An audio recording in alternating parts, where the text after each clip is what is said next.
Well, are you looking at retiring reasonably soon? Are you worried about the intersection between your superannuation and your pension and your family home? There is something which my next guest calls the retirement income sweet spot, which actually means if you or you and your partner have a certain amount of money in super, you might even be able to spend more money than someone who has more money in super than you. Now, to explain more, I've got James Gerard, Principal of Sydney Financial, who joins us here on the Morning Show. G'day, James. Good morning, Nick. How are you? How is this strange situation possible? Yeah, it's interesting in that someone with, say, $1 million in super can actually have less income per year in retirement than someone who has, say, $400,000 in super.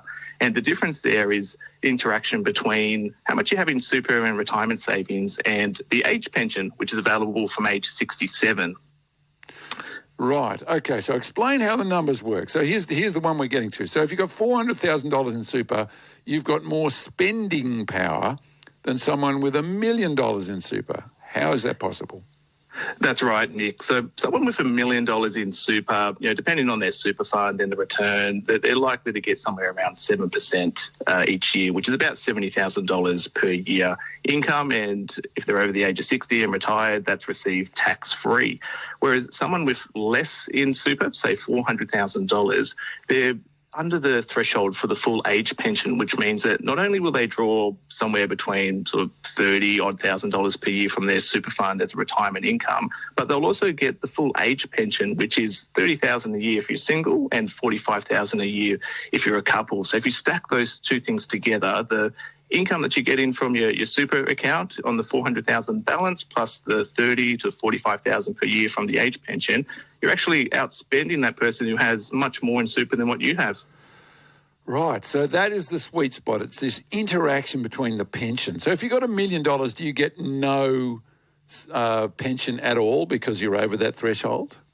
That's right, yeah. So for a couple who own their own house, the exact threshold is $1,045,000, and then above that, you get zip as for the pension. And also you don't get the pension concession card, which is worth a few $1,000s per year. But it's worthwhile people having a look at the Centrelink website because there are different thresholds for different categories. So they look at whether you're single or whether you own a house.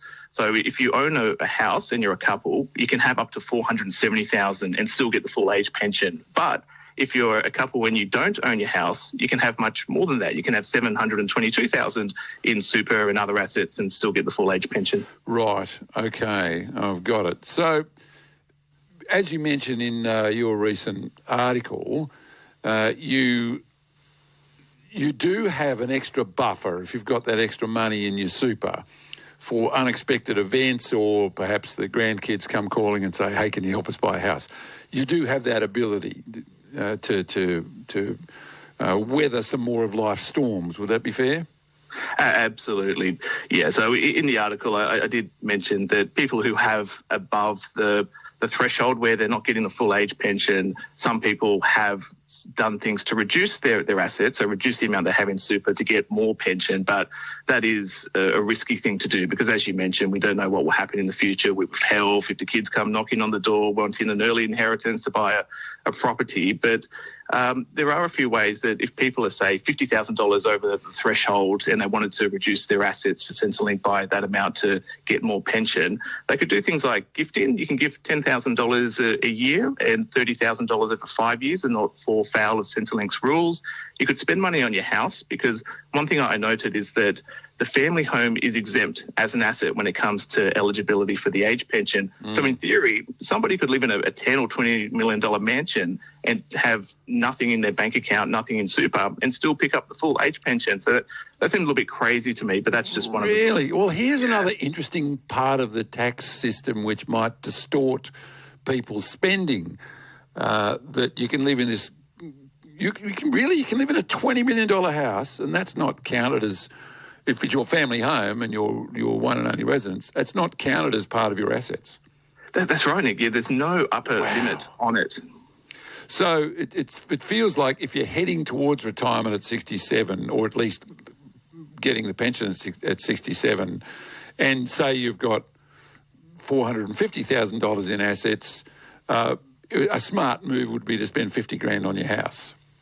That's right, yeah. And one thing that people could do, which I think is a smart use of money, would be to look at installing solar panels and battery system, because that's using money that would be counted as an asset that would have been in your bank account or your super fund for something that goes onto your house, which is exempt. And that also means that your ongoing expenditure goes down as well, because you're not spending as much on electricity, but you pick up more age pension on the flip side. Yeah. I mean, these are kind of the things that financial advisors would be talking to you about, right? If you're in your early 60s.